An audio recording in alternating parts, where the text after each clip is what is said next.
Labas, čia yra Justas iš Sweet Root. Justas šiandien sutiko pažaisti tą žaidimą, kurį mes nuolat žaidžiam. Mes šiandien paprašėm, kad Eglė, mūsų Julijanos marketingo vadovė, pabūtų modeliu ir jinai sutiko. Darysim taip, kad patiekalas atitiktų drabužį. Jeigu apsitaškytum tuo patiekalu bevalgant, tai kad nesimatytų. Tai mes gaminsime varškėtį.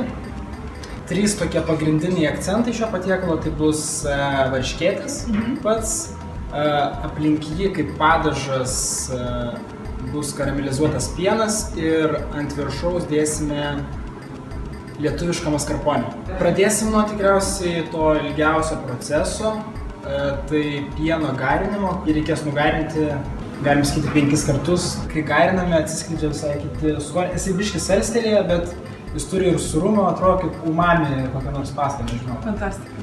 Pilsiu tiesiog pieną ir dėsim kmynus. Okay, ir statome. Tai dabar tiesiog viską, kas yra skirta varškėčiui, sudėsime į vieną indą ir sutrinsime, kad būtų vientisa masė. Kepimo milteliai. Druska. Cukrus šiek tiek. Miltai.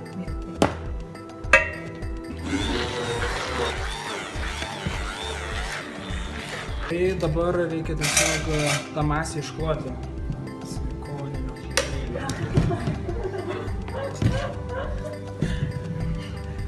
Tai šitame nebus kepama? Ne, mes tik tai suteikt formą. Mes turime šoko frizerį atseit, tai užšals per 10 minučių.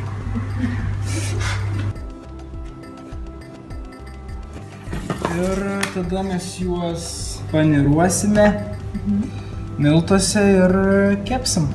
Tai aš pašildau tarp delnų, kad truputį atšiltų ir tada liptų miltai patys labiau. Man patinka formytė. Tai prieš dedant jorką tai reikia apkepti trumpai, ne? Jo, kad atsirastų ta apskrudimo odelė, kuri po to išlaiko, kad nesubliūkštų. Tada dedu sviesto. Daug kas glaisto tik į mėsą, kai kepa. Aš glaisto ir daržovės, ir varškėčius. Ką tu vadini glaistymu? Tiesiog Sviestą. Sviestą, jo. Ištirpia visą sviestą, kai glaistai. Baigsim kepti.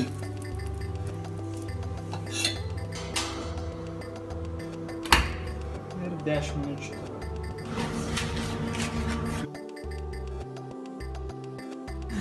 Tai pradedame mes dėlioti viską lėkštę, kad sukurtume tą drabužį lėkštėje.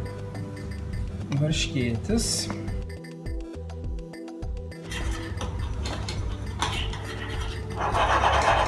Konsistencija tokia nugarinus yra... Kisielius? Jo, pieno kisielius. Žinos viską per daug. Čia būtų varškė? Ne, čia šiaip maskarponė lietuviška.